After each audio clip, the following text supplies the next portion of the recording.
Kids story corner. एक समय की बात है।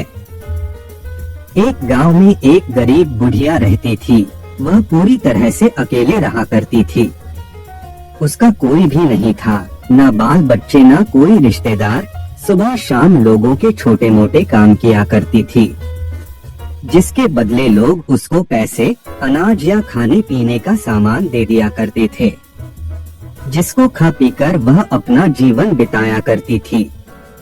वह अपने जीवन में पूरी तरह से संतुष्ट थी। उसे भगवान से किसी प्रकार का कोई गिला भी नहीं था।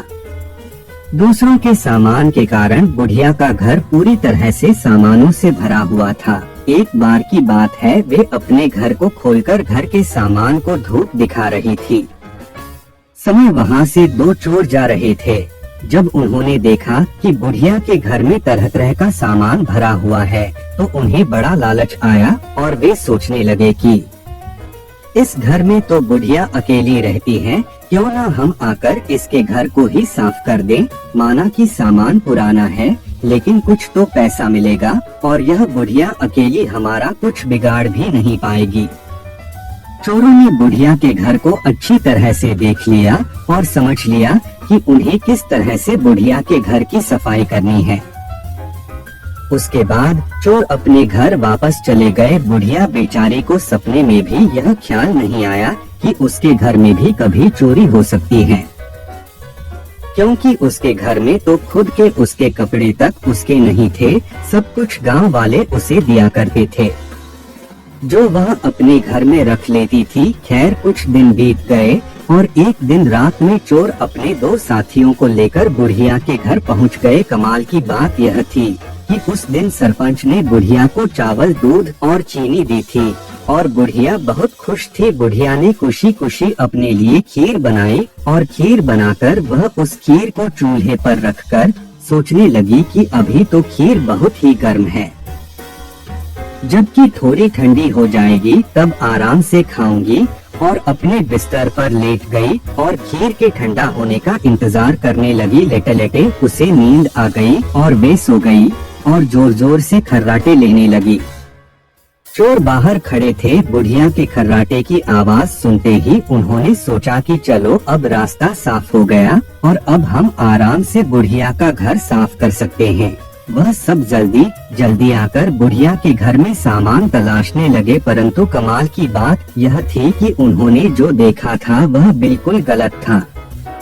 बुढ़िया का घर तो सामान से भरा हुआ था, किंतु एक भी सामान साबुत नहीं था। हर सामान टूटा फूटा, पुराना और खराब था।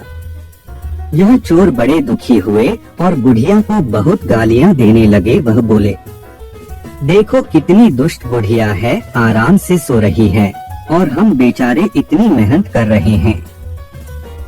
तभी दूसरे चोर की नजर चूल्हे पर रखी खीर पड़ी। गरम गरम खीर को देखकर चोर ने कहा, चलो बुढ़िया के घर कुछ और नहीं मिला तो कम से कम खीर तो है। और वह उसको खाने लगे। जब वह खीर खाकर जाने लगे तो उन्होंने थोड़ी सी खीर बुढ़िया के लिए छोड़ दी, किंतु जब उन्होंने बुढ़िया की तरफ देखा तो उसका हाथ खुला हुआ था, जैसे वह कुछ मांग रही हो। साथ ही उसका मुंह भी खुला हुआ था, जिसे देखकर चोरों ने सोचा कि बेचारी बुढ़िया लोगों से मांग मांग कर अपना जीवन बिता रही है। लगता है बहुत थक गई है और खाने के लिए खीर मांग रही है। आखिर उम्र में है तो हमारी माँ के ही बराबर। और बिना कुछ सोचे समझे गरम गरम खीर बुढ़िया के मुंह में डाल दी। गरम गरम खीर मुंह में पड़ते ही बुढ़िया जोर से चिल्लाई, हाय दैया, मार डाला मार डाला मार डाला। बुढ़िया की चीख सुनते ही चोर डर के जल्दी जल्दी छुपने लगे।